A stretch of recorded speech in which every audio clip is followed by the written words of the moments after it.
Great മീഡിയാസിലേക്ക് സ്വാഗതം. 2024 ഒരു സമ്പൂർണ്ണ മമ്മൂട്ടി വർഷമാകുന്നു. നടനായും താരമായും മമ്മൂട്ടി നിറഞ്ഞാടിയ വർഷം.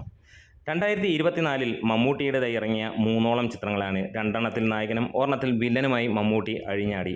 സമ്പൂർണ്ണമായിട്ടും ഒരു പൂർണ്ണ വിജയവും അതേപോലെ തന്നെ മികച്ച നടനുമായി മാറിയ മറ്റൊരു വർഷം കൂടെ. തുടർച്ചയായി മമ്മൂട്ടി മാത്രമാണ് മലയാള സിനിമയിൽ ഇങ്ങനെ ഒരു രീതിയിൽ മുന്നോട്ട് പോകുന്നത്.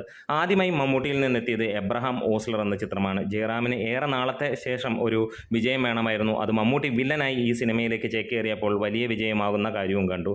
48 കോടിയോളമാണ് സിനിമയുടെ കളക്ഷനായി ബോക്സ് ഓഫീസ് ചരിത്രം എഴുതിയത്.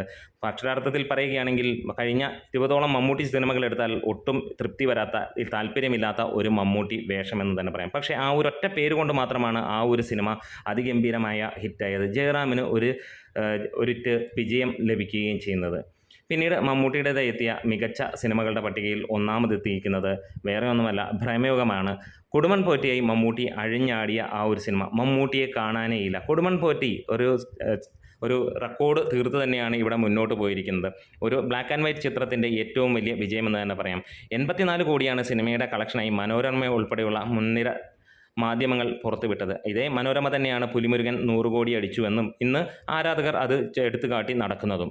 എന്താണെങ്കിലും ഈ ഒരു സിനിമ വലിയ രീതിയിലുള്ള ഒരു സക്സസ് ആവുകയും അതുമാത്രമല്ല മമ്മൂട്ടിയുടെ പ്രകടനം ഈ ഒരു വർഷം അതിനെ കവർ ചെയ്യാൻ വേറൊരു വേഷവും വന്നില്ല.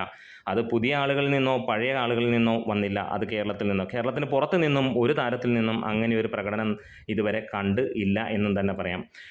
മറ്റ് ചിത്രമായി മമ്മൂട്ടിയുടെ വന്ന ടർബോയാണ്. ടർബോ ഒരു തട്ടുപൊളിപ്പൻ ചിത്രമായി മമ്മൂട്ടി കമ്പനി പുറത്തിറക്കിയ ചിത്രം.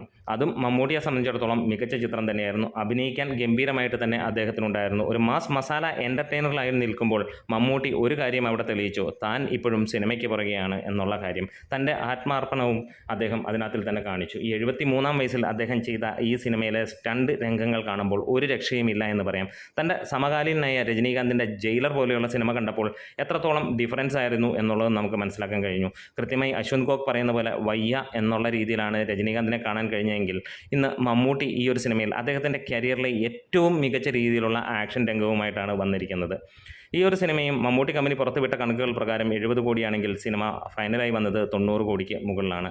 എന്തായാലും 2024 അക്ഷരാർത്ഥത്തിൽ ഒരു പൂർണ്ണ മമ്മൂട്ടി വർഷവും അതിൽ എല്ലാം തന്നെ 100-ൽ 100 മാർക്കും നേടി മമ്മൂട്ടി കുതിക്കുന്നതും കാണാം. ഇതിനു മുമ്പുള്ള വർഷങ്ങളിലും മികച്ച നടനും അതേപോലെ താരവുമായി മമ്മൂട്ടി തന്നെ മുന്നോട്ട് പോയിരുന്നു. ഈ അടുത്ത വർഷം 2025-ലും അതിന് മാറ്റങ്ങൾ ഉണ്ടാവില്ല എന്ന് ഉറപ്പിച്ച് തന്നെയാണ് മമ്മൂട്ടി സിനിമകൾ കാണുന്നത്. അപ്പോൾ കാത്തിരിക്കാം. നമ്മുടെ വീഡിയോസ് ഇഷ്ടമെങ്കിൽ ഒന്ന് സപ്പോർട്ട് ചെയ്ത് തരണം ഗ്രേറ്റ് മീഡിയാസ്.